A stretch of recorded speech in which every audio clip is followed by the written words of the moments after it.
Hello, friends. The 770th day of the war between Russia and Ukraine continues.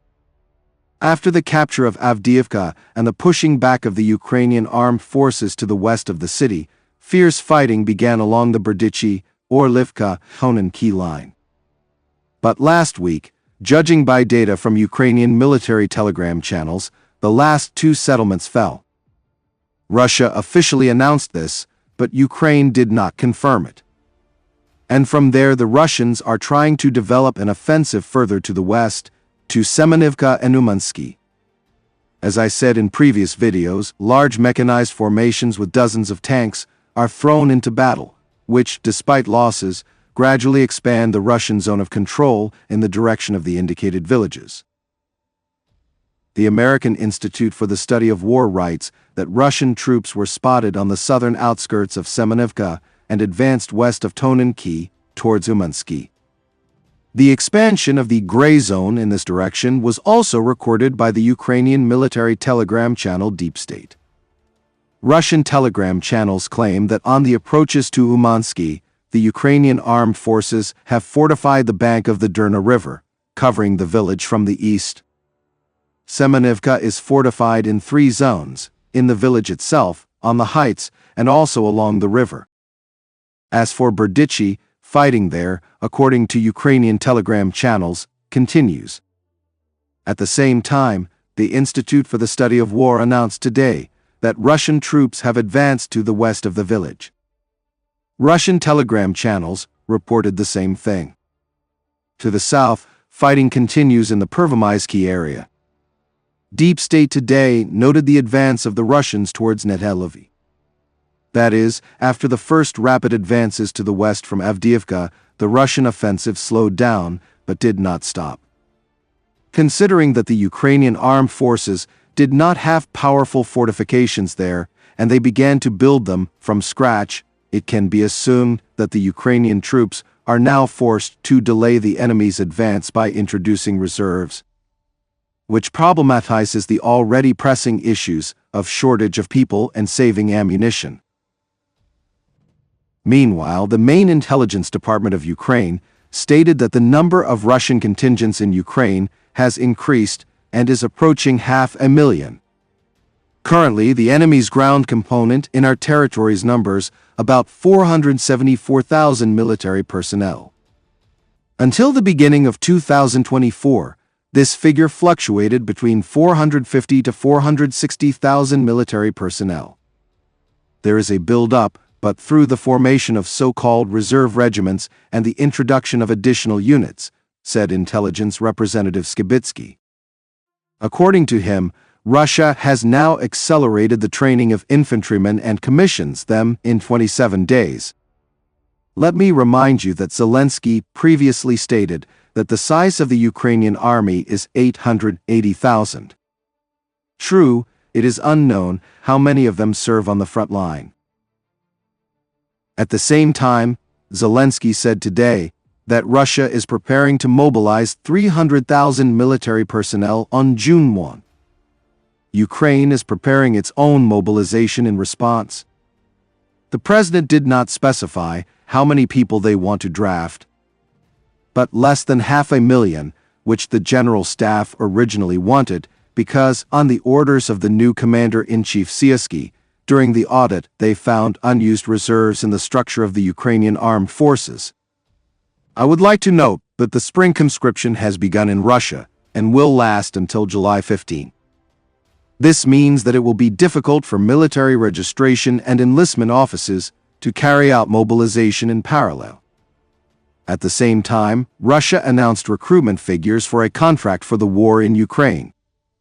The Russian Ministry of Defense stated that about 100,000 people signed the contract in 2024. Let me remind you that similar figures, 30,000 contract soldiers every month, were recently published by British intelligence. Last week, attention was drawn to a change in the rhetoric of Zelensky and his associates regarding Putin's readiness to stop or freeze the war along the front line. Over the past almost 2 years, the Ukrainian authorities have stated that such a freeze, according to the Korean scenario, is Putin's main strategy. What he wants to achieve is to get a break.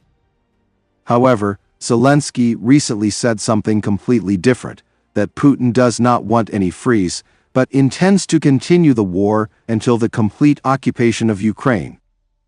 A little later, the same idea was repeated by Podolyak, advisor to the head of the presidential office.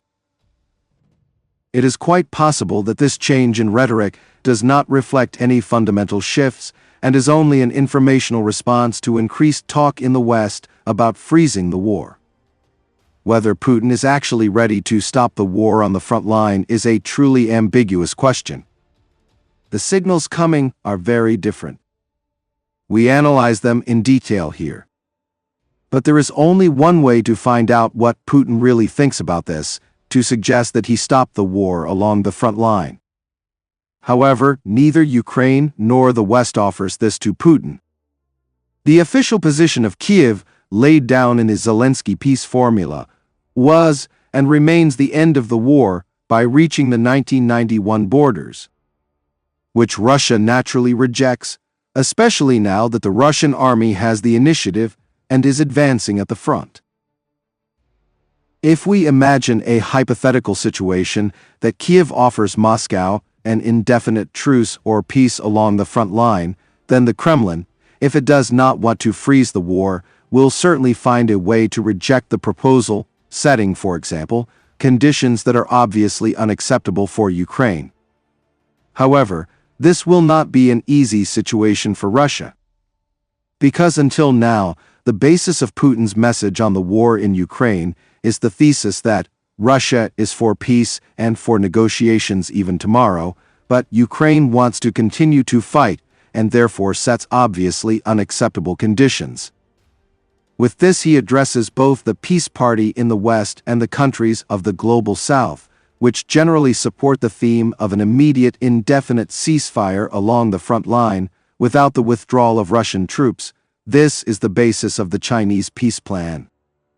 And as polls in Russia show, the majority of Russians support the Korean scenario, while a minority is in favor of a war to the bitter end. If a proposal for an indefinite ceasefire comes from Ukraine, but Russia refuses, then Kyiv and Moscow will switch places. Now Putin will become the one who wants to fight further. This will nullify the arguments of the peace party in the West, which is now calling for negotiations with Moscow to stop the war as soon as possible. And this can also help Ukraine attract countries from the global South to its side. They, for the most part, are not ready to sign up for the peace formula for reaching the 1991 borders. But for the peace formula to stop the war along the front line is another question. At least some large countries, such as Brazil, do. Thus, rejecting the ceasefire proposal will create significant problems for Russia at the international level. And the support group for Ukraine, on the contrary, can seriously expand. I repeat, for now these are purely theoretical considerations. No one is offering Russia any Korean options. Friends, preparing these daily reports has become my full-time job, and I have no other job for obvious reasons. There have been few views on the channel lately, which is why I ask for your help. If you have the opportunity to support me financially, I would be very grateful. Thank you very much and see you in the next video.